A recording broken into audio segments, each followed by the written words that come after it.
Robert Duvall, whose new movie, 7 Days in Utopia, is now in theaters. Mr. Duvall, welcome. Oh, yes, sir. How you doing? I'm doing all right, baby. I was telling Kevin earlier, this is how I go to movies. I go, people go, you want to go to a movie? I go, is Robert Duvall in it? They go, yes, I go.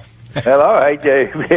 That's okay. If that's what you really mean, that's fine. I really mean it. And all I right, consider good. you the greatest actor in the world. Well, thank you very much. And I wonder, because I always think if somebody is the best, they know it at some level.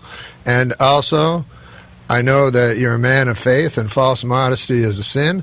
And I was wondering, do you consider yourself the greatest actor in the world? I think I can hold my own with a lot of people. So I don't know if there's one person that's the greatest. Some people say Daniel Day-Lewis is the best. He's improved. I didn't used to like him. I like him a lot now. But there's a group that are very good. So I don't know if anybody's the best. Well, here's how I am with acting. I have a lot of problems with acting because I have trouble suspending my disbelief. You know what I'm saying? And so a lot of times when I'm watching an actor, I can see him acting. Like I'm going, oh, that guy's acting. Right. I don't see that with you. Never. Well, you try to keep it invisible. You try to take it back to just the basic premise of I talk, you listen, I talk, to keep it that simple between the words action and cut, if you're doing film, so you try to keep it as simple as possible. Yeah, absolutely. Now, an actor... Well, let's say a guy is always himself, you know what I mean? Like a guy like John Wayne or something like that. He could be very good. Him, I believe, because there's no disconnect between what I see when he's interviewed and what I see. But you, on the other hand, are different in every role. Well, you still got to bring yourself underneath. There's only one you, right? Right, that's true, yeah. So you can't really become something that you're not. You create the illusion of something else, but it's you underneath. You got one set of emotions, one psyche, one everything. So you have to know how to use yourself to bend it or whatever to make it seem like it's something else. Now, I've noticed in your body of work, obviously talking to you, you're an incredibly literate person and a very thinking person. And I met you one time. I'll tell you this. I met you one time at Saturday Night Live. Garth Brooks was the host, and you came in. Oh, yeah, right. And I was very excited because you were going to do I don't know if you remember this, you were going to do a song. Yeah. And you didn't do it, and I was very sad about that. But I was so, I wanted to meet you so bad, and then I met you and I talked to you, and I had all these questions for you. And then you started talking to me and asking me questions. And you were looking at me very deeply and asking me, because I come from a rural a farm area in Canada, and you were asking me about ranchers and stuff like that. And I don't know if you did that to deflect my questions or if you do that to study people and steal their soul. I don't know. What part? Where are you from? What part of Canada? So you're doing it right now. I'm from rural Alberta, where there's. Oh, I love Alberta. That's the only part of Canada I really like. Oh, really? I love Alberta. The ranch people up there, the Buse family. Yeah. It's good people up there. Great people. Yeah. And that brings me to you. You often portray the common man. Is that something that you're not Southern, but you've played a lot of Southern characters? Well, my dad's from Virginia, and that's the beginning of the South, so I feel comfortable, I like the Southeast Conference Football League, and I feel okay in the South, even though, I'm in Texas, too. Some of my mother's people are from Texas, which is below the Mason-Dixon line, so to speak, Yeah, I like to portray the common man, except, when I played, one of my favorite parts was when I played Joseph Stalin. He wasn't so he was common, but not so common, So you don't mind playing a guy that you have to figure out the good part of him or something? No, each part's a challenge, so, you go with what you have to do, research or whatever, and just jump in and do it, Now, Kevin Farley has a question for you. Yeah. Have you ever been you've done some big movies with big actors. Was it ever hard? Like, did you get nervous, and how do you deal with your nerves? When you have to really bring your game, your A game, and and that, like say The Godfather with the scenes with Brando or Yeah. anything like that. Were you ever really nervous where you had trouble like controlling your nerves? Where you're like, oh gosh. Yeah, well, the last job I did was the most nervous I've ever got in my career. I worked with Billy Bob Thornton. I call him the hillbilly Orson Welles. The guy's brilliant, and we did an interesting movie. And the night before, I had to do a scene, and it worked, but I was so frightened. I had to do a guy that his grandson slips LSD in his iced tea. Wow. And I had to, like, unbeknownst, I had to. So I did. I think that intense fear helped propel me into the scene and make it work in a strange way. Yeah. Because it was a very demanding scene, but it worked. It worked, and Billy doesn't care if you change things. Some of these directors you can't change to ah to eh. Yeah. But a guy like Billy, he leaves it open, even though the writing is brilliant. What he's done, he lets you come up with stuff at the moment, which is very admirable. I think. Yeah. It is interesting that you bring up Billy Bob Thornton because I agree with you. When I saw Sling Blade, Yeah. I was like, this guy is exactly what you said. I said, this guy's Orson Welles. How did he do absolutely. this? He's up there with Coppola or Altman or any of them for me. Yeah. But then he stopped. Well, he stopped and he has a country band. He goes around. So I sent a message to him. Do you sing as good as Lefty Frizzell, knowing the answer? I guess he sings okay. I don't know, but he's got to get back to his A game because the guy he wrote, directed, and acted, and he's on a high level in all those aspects. Well, can I ask you a question? Because you were in the Sling Blade. You played his dad. Yeah. This may be I don't know if you want to answer this question or not, but you're an honest guy, right? Sometimes. Yeah. You go on Sling Blade. Yeah. You're watching that. Does that character he did in Sling Blade remind you of a character you may have done 30 years ago? Well, yeah, that's what Horton Foote thought, maybe. You're talking about Tomorrow? Yes, sir. Well, that's what Horton Foote thought maybe he was doing me, but I don't think so. I don't know if he ever even saw that. But not really, maybe a little bit. They could have been cousins, so to speak, yeah. But when I did it with Billy Bob, there was no script. He just rolled the camera and we improvised. Is that right? Was it. Wow. So, he's great to work with, and he's got some more things he's going to do, and he's great. You have an incredible taste in the choices you make, right? You must put thought into this. Do what now? Are you a literary person?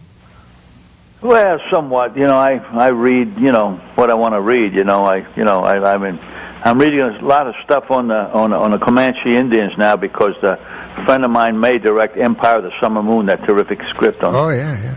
I guess I may be wrong, but Horton Foote once said people don't know what goes on beyond the South Jersey shore from New York necessarily, right. And I think that I don't know what I saw of The Searchers. It may be a great movie by John Ford, but what I saw, I got to watch the whole thing. I found some of it corny, melodramatic. You found some of The Searchers corny? Yes, absolutely. Which parts? Absolutely. Please come home. Please come back. And this book deals with the real thing of that woman that was captured by by the Comanches. Sure. And, but if you criticize, a friend of mine once said, if you criticize John Ford, and like I got this great icon from Hollywood, it's like attacking motherhood. Yeah. But there's some of those old guys. Like when I did True Grit, that was one of the worst directors I ever worked with in my life. Henry Hathaway. Yeah. Really? One of the worst.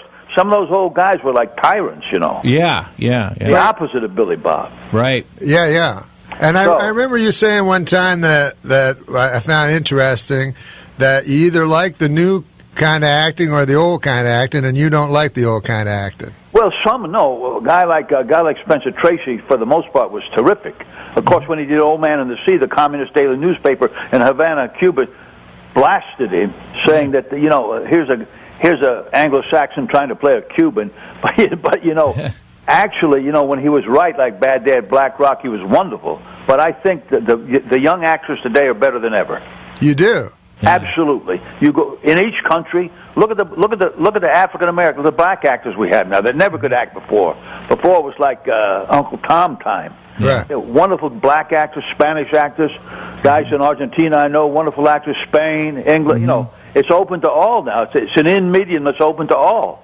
So I think, I mean, there's good and bad still, but I think overall the young actors, the bar's been raised. Maybe those who went before, we helped them find that aspect of it all. But no, I really think that it's open for all, and there's still bad work, obviously, and bad movies, but some of the young actors are wonderful. Well, tell us about this young actor that you're working with in 7 Days. He's as good as they get. He's terrific. Lucas Black. He's a scratch golfer. Wow. It's the only movie ever where the lead actor can hit the ball, really. Yeah, He's no, a terrific that's true. guy. In between takes, he said, I will challenge the world champion turkey caller and beat him. He does these phenomenal animal calls because he grew up with nature, fishing in the backwoods of Alabama. Oh, wow. He's a terrific kid, and when we did the movie, it was wonderful to go work in Texas with just great people down in that hill country, and Lou Waters and his family, and Ken Herford and the golf pro stand. All these wonderful people welcomed us, and it was great working with. That's one of the reasons I took it to work with Lucas. Yeah. Well, I'm going to love it because I love golf. I don't think you love golf, but I love golf. Well, I like it okay. It just takes too much time. Yeah, it's a long time. It does. And my good friend Jimmy Kahn's always out playing, but I'm afraid to ask him his handicap because I know he'll exaggerate. Yeah, a lot of golfers lie. I read a thing once in Golf Digest. They went out because it's very, a lot of integrity of real golfers, and it was. Yeah, well, I've heard of guys picking up the ball when you're not looking and throwing it another 100 feet. Yeah. Or on the scorecard, I guess it's easier to cheat consciously and unconsciously. Sure. My second favorite golfer behind Tiger is in your movie, KJ Choi. Oh, he's terrific. Yeah. Was he a cool guy? Yeah, I didn't get to know him, but they say he is. Yeah, he played a villain, but he's supposed to be really a terrific, really a nice guy. So it was interesting working with those guys. I love working in Texas. Yeah. We should talk about Lonesome Dove because that's my favorite part. That's your favorite part ever? Yeah, ever. Real, not Tender Mercies? No, ever. No. I said let the English play Hamlet and King Lear. I'll play Augustus McCrae. What's interesting? I just thought of this, but you, in many, like we were talking about Tomorrow, Boo Radley, obviously, you played. Horton Foote, the great writer, my friend. It was wonderful, man. And so many of these parts that you played were very, is the word taciturn? People that don't speak is that a word? Yes. I don't know if that's a word. But you don't speak a lot, and in Tomorrow, you virtually don't speak at all. Well, when I did, I saw a guy in southern Missouri wants to talk like a cow. So that's the way I kind of did it. We did it as a stage play first for 25 performances at Herbert Berghoff Studio in New York City, and then we did the movie afterwards. Yeah, so it was like a complete experience. But it just occurred to me since you played these characters before Lonesome Dove that were very non-verbose, that maybe Call would be the guy that you would play. Well, that's what McMurtry still says that I should have played Call. He wrote it. He's absolutely out to lunch on that. You mean after the movie? My ex-wife said to me, I read a novel I like better than Dostoevsky. Don't let them talk you into playing Call. You got to play this other guy. Oh, really? Yeah. So I really. So even after the miniseries, McMurtry thought you were miscast. Yeah, well, that shows you where his head is.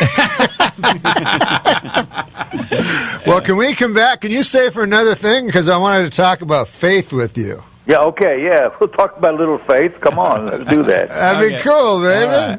All right, we'll be back with the greatest actor in the world by my standard and by his own, self-admitted.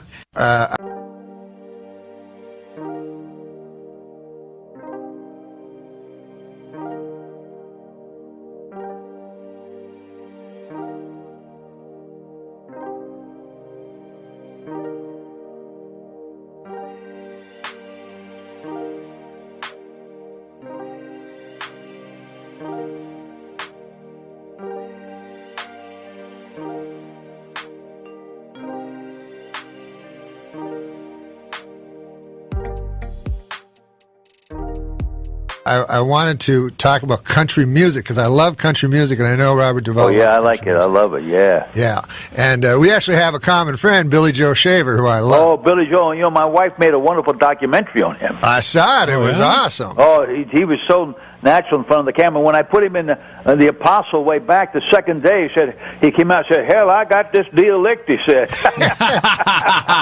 Now, listen, if there's a guy whose life story should be made into a movie, isn't it that guy? I think so. Chris Christopherson once said, if life was a television show, Billy Joe Shavers come on every morning at 4 a.m. I want to ask you this, Mr. Duvall, because I want to, since we're talking about country music and Billy Joe Shaver and stuff, when I talk to Billy Joe Shaver, this is what I love about country music, and I talk to him about writing a lot.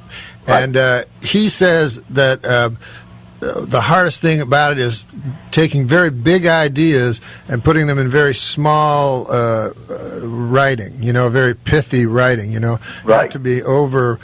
And it strikes me that your acting is like that, like a lot of the things that you do, like in Tender Mercies, which I loved, you don't speak a lot. Right. Yeah. So now what's the question? The question is that why you love country music? No, I just like country music because I've always listened to my brothers sang opera and they were classically trained, and I always just loved country music. That's what I loved it. Now, I suppose you'd say that's corny, too. You seem to say everything's corny. Well, no. There's a legitimate sense of melodrama. I mean, you find that in Shakespeare. Melodrama can be very valid. Things that seem melodramatic. Right. Because I'm always defending country music because people say to me like, "Oh, country music, it's just about your dog dying, you're losing your truck, and you." Right. Play it all backwards. Yeah, but I go, that's life. That's what life is. Yeah, but the point is, you go. I took my wife to her first opera here in Washington D.C. where they played They put the subtitles up there. What they were singing in Italian. It was far cornier and simplistic than any country song I ever heard. So you're country musicians you like. Lefty Frizzell, you said? Yeah, well, I love Merle Haggard, but there's so many I like. I like Bobby Bear. I loved Waylon Jennings and Johnny Cash. They died too young, these guys. Yeah. Well, Waylon Jennings, he was the greatest. And it's interesting you mentioned. Tammy Wynette was wonderful. She was a wonderful lady. Yeah, you like lady singers? Talking about. Yeah. What about? It's interesting you bring up Merle Haggard because I might be way off base, but when I saw Tender Mercies, I'm like, oh, he's doing Merle. Well, that's what somebody thought. That's what Willie Nelson asked me if I was aping Merle Haggard. I said, "Well, I love him. I don't know if I was aping him or not, but maybe, And then George Jones said it was his life story, which it wasn't. So I don't know. But speaking of faith-based, real quick, Billy Joe Shavers. He lost his son, his mother, and his wife, who he married 3 times. He lost them. They died all in 1 year. It was incredible. It was like Job. Yeah, I said, Billy Joe, how'd you get through this? He pointed to his chest and said, Jesus Christ. Now, you can't say that in New York City. Up north, you don't do that. But down there in the south, of those guys, they're pretty inundated in the philosophy and beliefs of Jesus Christ. So that's what he said to me at one point, Billy Joe. Yeah, they're not afraid to say it. And you're right. If you say it like I live in Los Angeles, if you say such a thing, people will look at you like you're saying you have Down syndrome or something. Yeah, well, who's the writer from Alabama? He wrote a book all over but the shouting. I forget his name. He wrote for the New York, one of the New York papers. I forget the guy's name right now. He brought that up out in the South. You do that once you get above the Mason-Dixon line. Sometimes it's difficult to bring up Jesus or anybody like that because they look at you like you're a square or something.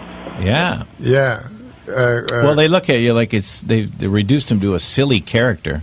Yeah, exactly, yeah. And I'm sure that must have been your motive in writing and directing and starring in The Apostle. Yeah, it took me many years to get it off the ground. I did. I had to use my own money and everything. Had I done it in Hollywood, they would have never done it correctly. They would have paid me big time, patronized the subject, patronized certain regions in America.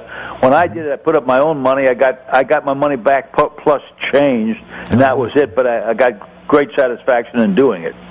Yeah. because I got from both ends.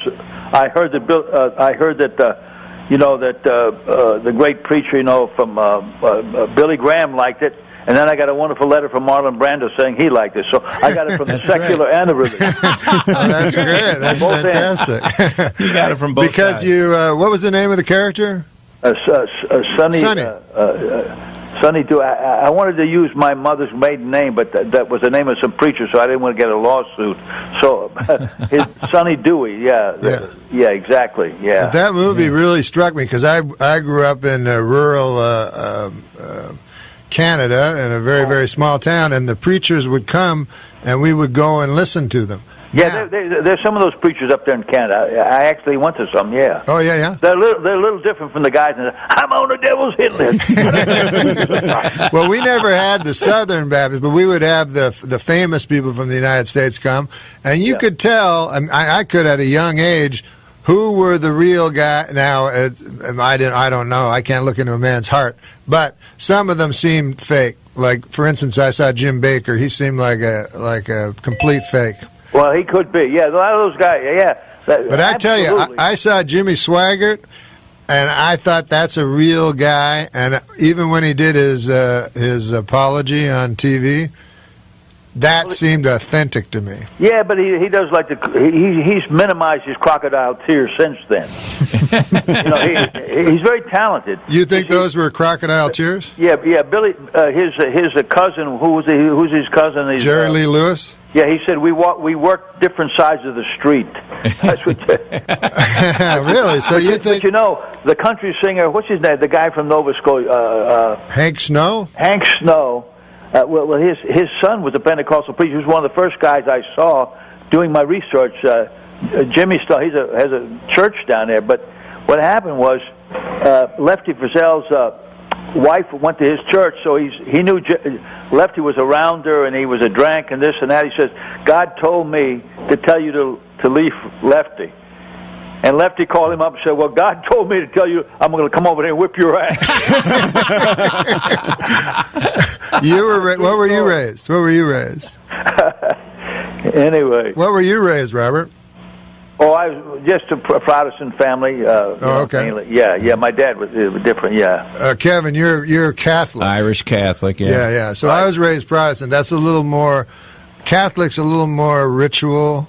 A lot of rituals. Protestant's a little more. I don't know if it's a little more visceral, direct. Maybe. Yeah. Don't get my wife started. She comes out of a Catholic family in Argentina where the Jesuits ruled. But we won't get into that. We won't get into that. Yeah. When did you get married? Pardon? How old were you when you married your latest wife? Oh, I was old. When I met my father-in-law, I said, I don't know whether to call you a father or son, he said. It's amazing. And then I told Wilford Brimley, Wilford, he's a character, that guy. He was a Jack Mormon. He was a bodyguard for Howard Hughes. He sings jazz with a band. He's a very interesting guy, Wilford Brimley. When I came up, I said, Wilford, I got this young woman that's much younger than me. Everybody thinks she's too young, this and that. He said, let me tell you something, my friend. The worst thing in the world for an old man is an old woman. Now you do have people. You have a much wider interest than most actors, right? Most actors, I think, hang out with other actors or whatever, or go to parties or whatever. That's okay. I like a good Hollywood party when I'm out there. We live in Virginia, actually. Yeah. My wife's from Argentina, but she said Virginia for her is the last station before heaven. That's nice. She loves it here, and I love Texas, but we like living in Virginia at the moment. Yeah. And how do you keep up with a young lady like that? Oh well, I don't know. She keeps me going. She looks after me well. Here's what I was telling Kevin during the break. I was saying, you're 80 years old, right, sir? Yeah, I'm 80 years old, right. Now I see you when you're interviewed. You don't look 80 at all. You're powerful and you talk, but then you can do parts like I saw. I remember in Convicts. That's where I thought you looked the oldest. Yeah, you looked like a real 80-year-old guy. Well, that was another Horton Foote script, and the director of Tender Mercies, who did not direct that, liked that movie so much he gave it as Christmas presents to his friends. That was a nice film that a lot of people didn't see. Oh, that was but a beautiful movie. I had a wonderful career of 4 or 5 movies with Horton Foote, and then I had also with Coppola. And had I never done anything but those two guys' works, it would have been a wonderful mini career for me.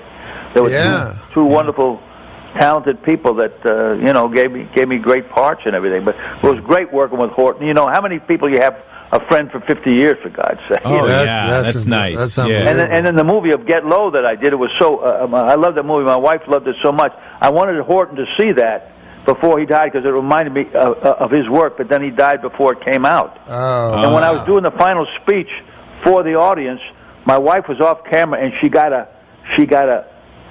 telephone message that Horton had just died. Oh. When I was doing that speech about death. Yeah. Wow. So ironic. It was like full circle from To Kill a Mockingbird. You know. Yeah. And that's also interesting that you were doing the speech in Get Low, and in Tomorrow, you in the last scene were in a coffin. Yeah, I was. Yeah, also in the coffin well, you mean in the Convicts? I was in a coffin. In Convicts, I mean. Yeah, exactly. Yeah. Wow. So who did Convicts? Who directed that? Yeah. Pete Masters, and that was Horton's first cousin. Yeah. Oh wow! Yeah. Right, That was an amazing movie, and that was a character that was, I guess he had dementia. Yeah. I played him like one of my uncles moved to Texas from Virginia, and I sat on a grave. Whose grave am I sitting on here? and I made that up. Horton would sit under the cameras. He'd write. I say, Horton, could I try change a little? Go ahead, Bobby. That's okay. Then he'd watch it. They say cut. He'd go back to writing something else. But he didn't mind if he changed a little something. Not so much the text, but he was great to work with, Horton. He was really an actor's friend and ally. Some of these directors you work with are an actor's enemy. Yeah. Well, Tender Mercies was the best movie ever, but I remember a line in Tomorrow that was so cool. I just remember it now. I'm going to screw it up, but it was when they come and take the boy from you. Yes. And you say, do you remember the line? Once you refresh my memory, it's been a long time. You say, I expected it. I reckon that's why it took me by surprise. Yeah, I think that was scripted, though. Yeah, with Horton. Wonderful line. Yeah. I wouldn't see that movie for a year. I was so ticked off at the producers and everybody. They cut a scene where I ride on my mule 30 miles to see that son when he's grown up. I say his name. He doesn't recognize me. I take off my hat to see if he'll recognize me. Then he doesn't, and I get on my mule and ride and go back home 30 miles. Wow. And I had a great moment. One of those moments I got so emotional I couldn't even speak. And they cut the scene. Oh, that is interesting because in that movie it is a little choppy at both ends. Yeah, exactly. Well, I won't go into the reasons why that could be, but but overall it was a good experience, and it's always great. It was great working with Horton. Do you have other scenes that have been cut that you wish were not? Yeah, probably. I can't think of any right now. Let's hope Billy Bob doesn't cut any of mine from this. Well, I'm glad to hear that Billy Bob is directing. This was the most unique script I've probably ever read. The one, Jane Mansfield's Car is the name of it. Billy Bob script. Yeah. And the people, he sent the script to the same people that financially backed 7 Days in Utopia. He never heard from them because a lot of the preachers will not come see this movie. Of course, if they come, they might like it underneath. See, but, it is so secular but so accurate. Yeah, you get like a guy called in, a faith-based station called in when we're doing publicity, and he brought up the fact that in the Old Testament there's a lot of R rating. Yeah, you know what I'm saying? Yes. And so it's the secular and as long as it's done accurately and beautifully, it can be a little shocking to some people. But as long as it's done well, as Billy Bob has done, I think in this movie, then it becomes a valid statement of filmmaking. Right. When you do a movie, since Gus McCrae was such an incredibly fully realized character and so great. Then when you do Broken Trail or Open Range or anything like that, do you have to try not to go into that, or is it you know what I'm saying? What do you mean go into it? Well, is it a tough thing to try to match that because they're similar characters? Well, similar to a point. Yeah, they are. I actually feel that if you looked at Broken Trail in its entirety, I think it was better made than Lonesome Dove. Really? I mean, Lonesome Dove's my bad, but it's right up there, and and somebody said, you know, this and that. It's not a faith-based movie, but it's a wonderful movie in that these guys saved 5 Chinese girls from servitude and prostitution. You know, Yeah. Yeah, the original script, and it was really nice to make. But you know, like with Lonesome Dove, you get 7 hours to develop a character. And a lot of actors won't do TV because you do TV in your career and you try to get out of it to get into features. But then once you get a certain leverage, you'll go back to do something like Lonesome Dove or Stalin, in television. And television can be great. Yeah. Yeah. Still action and cut. I mean, you're playing characters. So, but you do have sometimes more time to develop a character. And you know, westerns are my favorite movies. They always go like westerns are dead, and then a western. No, goes they're back, not and it's dead. great. People say that, but people always look for them, and they're always doing them. There's a flux of a bunch coming back for TV now and everything. There was a great western a couple years ago about with a big long title. Remember that movie, Kevin? The Coward. The Coward. Jesse James and the Coward. Yeah. Oh yeah. It was interesting. Did you ever see that? Yeah, I thought it was well done. Yeah. I thought that was amazing, and they had no Yeah, music. The in guy it. did good playing Bob Ford, but Lucas Black would have been terrific too. Boy, he would have been great playing that part. Yeah. No, I like some of what Brad Pitt does. Did you ever see him do the movie Snatch? Oh yeah. Yeah. That's He was awesome. fantastic. That He was was fantastic playing that gypsy. Because I know a little. But I directed a movie once called Angelo, My Love, where I only used one professional actor, and all the rest of the actors were American gypsies, and they were terrific natural actors. But you know, Brad Pitt, I think, went up to Northern Ireland and picked up that lingo. It was terrific. Well, thanks a lot, Mr. Duval, for all your time. You're awesome. Thank you, For Mr. having Duvall. me, and say hello to Dennis Miller and tell him next time I expect to talk to him. What the? Dennis Miller Show.